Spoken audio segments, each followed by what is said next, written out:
ഇന്ന് നമുക്ക് ഒരു സ്പെഷ്യൽ ആയിട്ടുള്ള ഗ്രീൻ ചിക്കൻ അല്ലെങ്കിൽ പാലക് ചിക്കൻ എങ്ങനെയാണ് ചെയ്യാൻ നോക്കാം.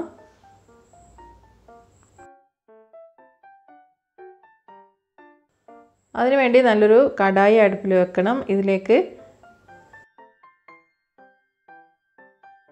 2.5 ടേബിൾ സ്പൂൺ ബട്ടർ ഇട്ട് കൊടുക്കണം. പിന്നെ വേണ്ടത് ഒരു 2-3 ടേബിൾ സ്പൂണോളം വെളിച്ചെണ്ണ കൂടി ചേർത്ത് കൊടുക്കുന്നുണ്ട്. പിന്നെ 1 ടേബിൾ സ്പൂൺ ജിഞ്ചർ നൈസായിട്ട് കട്ട് ചെയ്തത് ചേർത്ത് കൊടുത്ത് നന്നായിട്ടൊന്ന് ഇളക്കി കൊടുക്കാം. അതിനുശേഷം ഇതിലേക്ക് 1 ടേബിൾ സ്പൂൺ വെളുത്തുള്ളി ചെറുതായി കട്ട് ചെയ്തത്, 3-4 പച്ചമുളക് ചെറുതായി കട്ട് ചെയ്തത് ചേർത്ത് കൊടുത്തിട്ട് നന്നായിട്ട് സോട്ട് ചെയ്തെടുക്കണം.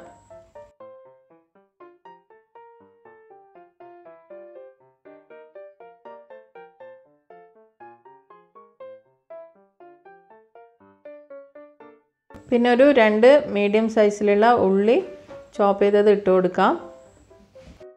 പിന്നെ ഇതിലേക്ക് 2 ബേ ലീവ്സ്, 2 ഗ്രാമ്പു, 2 ഏലക്കായ കൂടി ഇട്ട് കൊടുത്ത് നന്നായിട്ട് മിക്സ് ചെയ്ത് കൊടുക്കണം. ഇനി ആവശ്യത്തിനുള്ള ഉപ്പും കൂടിയും ചേർത്ത് ഉള്ളി നന്നായിട്ട് വഴറ്റിയെടുക്കണം. ഉള്ളി നന്നായി വാടി വരുമ്പോൾ ഇതിലേക്ക് 3 തക്കാളി പേസ്റ്റ് ആക്കിയിട്ട് ഇതിലേക്ക് ചേർത്ത് കൊടുക്കാം. എന്നിട്ട് നന്നായിട്ട് എണ്ണയെല്ലാം തെളിഞ്ഞ് വരുന്നത് വരെ ഒന്ന് വാട്ടിയെടുക്കണം. ആ സമയം കൊണ്ട് നമുക്ക് പാലക് പേസ്റ്റ് റെഡിയാക്കാം. പാലക്ക് ജസ്റ്റ് ഒന്ന് തിളപ്പിച്ചെടുക്കണം. എന്നിട്ട് വെള്ളം കളഞ്ഞിട്ട് മിക്സിൻ്റെ ജാറിലിട്ട് കൊടുക്കാം. എന്നിട്ട് കുറച്ച് അണ്ടിപ്പരിപ്പും 2-3 പച്ചമുളകും കൂടിയിട്ട് നന്നായിട്ട് പേസ്റ്റ് ആക്കി എടുക്കണം. പിന്നെ വേണ്ടത് 1/2 ടീസ്പൂൺ മഞ്ഞൾപ്പൊടി, 1 ടീസ്പൂൺ മുളക് പൊടി, 1 ടീസ്പൂൺ മല്ലിപ്പൊടി ചേർത്ത് കൊടുക്കാം. പിന്നെ 1/2 ടീസ്പൂൺ ഗരം മസാല പൊടി കൂടിയും ചേർത്ത് നന്നായിട്ട് യോജിപ്പിച്ച് കൊടുക്കണം.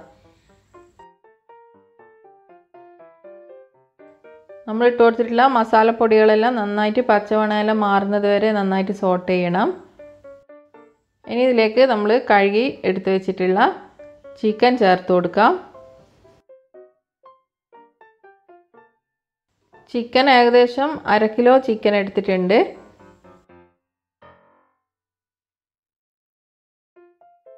ചിക്കൻ ഈ മസാലയിൽ കിടന്ന് നന്നായിട്ടൊന്ന് സോട്ട് ചെയ്ത് കൊടുക്കണം.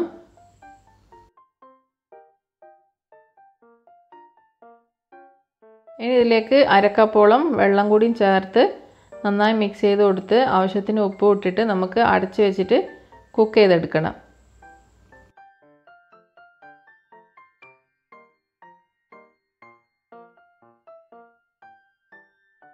ചിക്കൻ ഒരു 10 മിനിറ്റ് അതുപോലെ കുക്ക് ചെയ്തതിന് ശേഷം നമുക്ക് തുറന്ന് കൊടുത്തിട്ട് നന്നായിട്ടൊന്ന് യോജിപ്പിച്ചെടുക്കാം.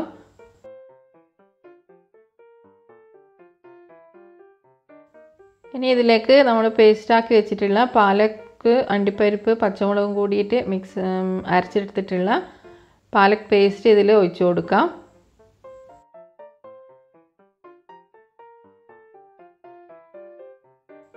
അപ്പോൾ പാലക് പേസ്റ്റ് കൂടി ഒഴിച്ച് കൊടുത്തിട്ട് നന്നായിട്ട് മിക്സ് ചെയ്ത് കൊടുക്കണം.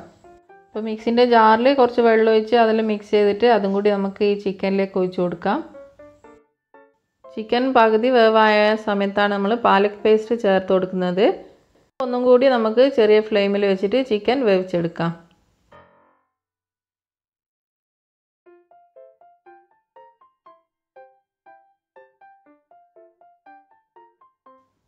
ചിക്കനെല്ലാം നന്നായിട്ട് വെന്ത് വന്നിട്ടുണ്ട്. നല്ല വെള്ളമെല്ലാം വറ്റി നല്ല തിക്ക് ഗ്രേവിയായി കിട്ടിയിട്ടുണ്ട്. ഇനി ഇതിലേക്ക് നമുക്ക് 3/4 കപ്പോളം ഫ്രഷ് ക്രീം ചേർത്ത് കൊടുക്കാം. ഇത് ഓപ്ഷണലാണ്, ആവശ്യമുണ്ടെങ്കിൽ ചേർത്ത് കൊടുത്താൽ മതി. ഇതൊരു കീറ്റോ ഫ്രണ്ട്ലി റെസിപ്പി കൂടിയാണ്, അതുകൊണ്ടാണ് ഞാൻ ഫ്രഷ് ക്രീം ചേർത്തത്. അതുപോലെ തന്നെ നമ്മൾ ഉള്ളി വഴറ്റുന്ന സമയത്ത് വെളിച്ചെണ്ണ ചേർത്ത് കൊടുത്തത്. നോർമലി നമ്മൾ റെഡിയാക്കുമ്പോൾ ഇതിൽ ബട്ടറും വെളിച്ചെണ്ണ ഒഴിക്കുന്നതിന് പകരം സൺഫ്ലവർ ഓയിൽ ചേർത്ത് കൊടുത്താൽ മതി. അപ്പോൾ കീറ്റോ ദോശൻ്റെ കൂടെയെല്ലാം കഴിക്കാൻ നല്ല ടേസ്റ്റി ആയിട്ടുള്ള ഒരു കറിയാണ്.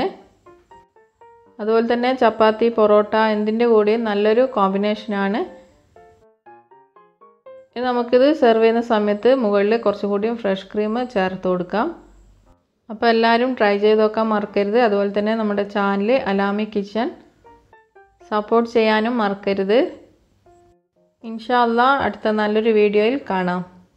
Are you happy now?